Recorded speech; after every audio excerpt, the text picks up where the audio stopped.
में राज ठाकरे ने loud speakers के विरुद्ध आवाज उठाई, मगर एक्शन उत्तर प्रदेश में शुरू हुआ। कानून व्यवस्था पर मुख्यमंत्री योगी आदित्यनाथ ने बैठक बुलाई थी। इस बैठक के बाद उन्होंने अवैध लाउड स्पीकरों पर कार्रवाई के सख्त निर्देश दिए। और अब तक उत्तर प्रदेश में 40,000 लाउड स्पीकर की आवाज को धीमी की जा चुकी है। 18,000 अवैध लाउड स्पीकर्स को पूरी तरह से हटा दिया गया है। यूपी के एडीजी लॉ एंड ऑर्डर के अनुसार लोगों ने अपनी इच्छा के अनुसार इन लाउड स्पीकर को हटाया या इनकी आवाज खुद ही धीमी कर दी। वहीं उनके अनुसार सभी धर्मगुरुओं ने इसमें साथ दिया है। आपको हम ये भी बता दें कि ये लोगों ने खुद किया है। अब लाउड स्पीकर पर लिमिट क्या है? औद्योगिक इलाकों में 75 डेसिबल आवाज होनी चाहिए और इसको भी लोगों ने कम किया। कमर्शियल इलाकों में 65 डेसिबल आवाज होनी चाहिए। जब आप लाउड स्पीकर बचाते हैं तो इससे ज्यादा आवाज वहां पर नहीं होनी चाहिए, ये नियम है। दिन के समय कमर्शियल इलाके में 65 डेसिबल से ज्यादा अगर आवाज हुई तो वो कानून का उल्लंघन माना जाता है और रिहायशी इलाकों में ये लिमिट है 55 डेसिबल। तो लोगों ने वो भी कर लिया है। जो रिहायशी इलाकों में धार्मिक स्थल है, चाहे वो मंदिर हो, मस्जिद हो, कोई और धार्मिक स्थल हैं, उन्होंने खुद ये काम कर लिया और ये सारा का सारा असर हुआ है योगी आदित्यनाथ के निर्देश के बाद। योगी को ये बिल्कुल बर्दाश्त नहीं कि लाउड स्पीकर की तेज आवाज हो। हटने लगे हैं लाउड स्पीकर, योगी ने कर दिखाया है। और महाराष्ट्र में राज ठाकरे ने लाउड स्पीकर्स के विरुद्ध जो आवाज उठाई थी, मगर एक्शन यहां उत्तर प्रदेश में हुआ है। तो अब देखिए किस तरह से आवाज से दूसरों को परेशानी होती है। ये योगी को बर्दाश्त नहीं, तो सभी धर्मगुरुओं को साथ लिया, उनसे बात की और उसके बाद उन्होंने मान भी ली। कानून व्यवस्था से खिलवाड़ होता है।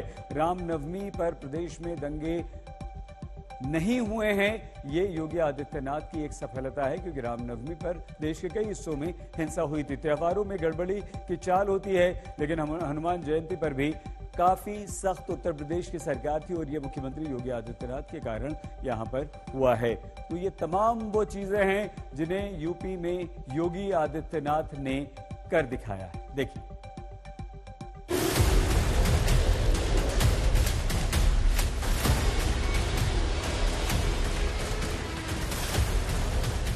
योगी सरकार का फरमान आया और धार्मिक स्थलों से लाउड स्पीकर या तो धड़ाधड़ उतारे जाने लगे या उनका वॉल्यूम कम किया जाने लगा।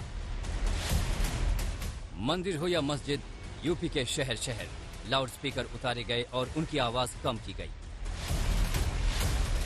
सीएम योगी आदित्यनाथ ने अफसरों के साथ बैठक में साफ निर्देश दिया कि त्योहारों में किसी तरह का विवाद बर्दाश्त नहीं किया जाएगा। मंदिर, मस्जिद समेत हर धार्मिक स्थल के लिए निर्देश जारी किया गया कि आवाज परिसर से बाहर नहीं जानी चाहिए। इधर आदेश आया और उधर कार्रवाई शुरू हो गई। बस्ती, बुलंदशहर, बरेली, कौशाम्बी, शामली, उन्नाव, लखनऊ और गाजियाबाद से गोरखपुर तक लाउड स्पीकर लिमिट में किए गए या उतार दिए गए। प्रदेश में एक व्यवस्था बनी हुई है। माननीय न्यायालयों ने आदेश दे रखा है, शासन के आदेश रहे हैं कि एक निर्धारित डेसिबल से ऊपर आवासीय क्षेत्र में और बाकी जगहों पर कोई भी लाउड स्पीकर ना बजे। तो एक अभियान पूरे प्रदेश में चलाएं और इस अभियान के लिए संवाद बनाएं, जो है लोगों को समझाएं और इसको जो है आगे बढ़ाकर इस कार्य को शुरू करें। अलीगढ़ में लाउड स्पीकर उतारे गए। बिजनौर जिले में 400 से ज्यादा लाउड स्पीकर उतरवा दिए गए हैं, जबकि बाकी बचे 1600 लाउड स्पीकर का वॉल्यूम कम करा दिया गया है। कार्रवाई आगे भी जारी है। लखनऊ चौक थाना में पुलिस रानी मस्जिद पहुंची और अधिकारियों की मौजूदगी में लाउड स्पीकर उतरवाया। पुराने लखनऊ में 433 लाउड स्पीकर हटाए गए। मुस्लिम धर्म गुरु मौलाना खालिद रशीद फिरंगी महली ने सभी से लखनऊ हाईकोर्ट के आदेश का पालन कर प्रशासन से सहयोग करने की अपील की है।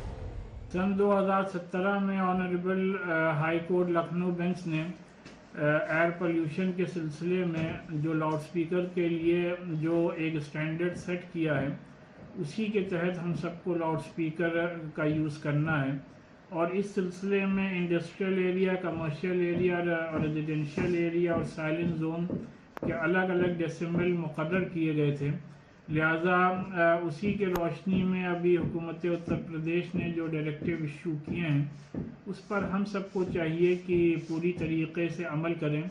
और ये ऑर्डर्स और ये डायरेक्टिव्स किसी एक ख़ास मजहबी जगह के लिए नहीं हैं, बल्कि तमाम जगहों के लिए हैं। लिहाजा मेरी मस्जिद के तमाम ज़िम्मेदारों से ये अपील है कि ज़रूरत से ज़्यादा लाउडस्पीकर का इस्तेमाल ना किया जाए। गाजियाबाद में प्रशासन ने लिस्ट तैयार की और मंदिर, मस्जिद, चर्च पर जाकर जांच की। कितने लाउडस्पीकर का आदेश है और कितने लगे हैं, आवाज दिन और रात में कितने डेसिबल हैं, सबकी जांच की जा रही है। इस कार्रवाई का विरोध करने वालों पर पुलिस कितनी सख्त है, ये सहारनपुर की घटना से साफ हो गया। यहाँ बिना इजाजत धार्मिक स्थलों पर लाउडस्पीकर लगाने का दावा करने वाले हिंदू संगठन के एक शख्स को पुलिस ने गिरफ्तार कर लिया। इस कार्रवाई के बीच लाउडस्पीकर हटाने और हनुमान चालीसा पढ़ने की मांग करने वाले राज ठाकरे ने ट्वीट कर यूपी के मुख्यमंत्री योगी आदित्यनाथ को बधाई दी है। ट्वीट में राज ठाकरे ने लिखा, धार्मिक स्थलों खासकर मस्जिदों से लाउडस्पीकर हटाने के लिए मैं योगी सरकार को तहे दिल से बधाई देता हूं और उनका आभारी हूं। दुर्भाग्य से महाराष्ट्र में कोई योगी नहीं, जो हैं वो भोगी हैं। भले ही यूपी में लाउडस्पीकरों पर कार्रवाई किसी धर्म को देखकर न की जा रही हो, मगर राज ठाकरे ने ट्वीट कर इसे धार्मिक रंग देने की कोशिश की है। वहीं यूपी में इस मुहिम की शुरुआत गोरखपुर में गोरखधाम मंदिर में लाउडस्पीकर की आवाज धीमी कर प्रदेश को प्रेरणा देने के साथ हुई। इसके बाद कुछ दूरी पर जिस जामा मस्जिद की आजान दूर दूर तक सुनाई देती थी, उसका वॉल्यूम भी कम कर दिया गया। आज तक ब्यूरो।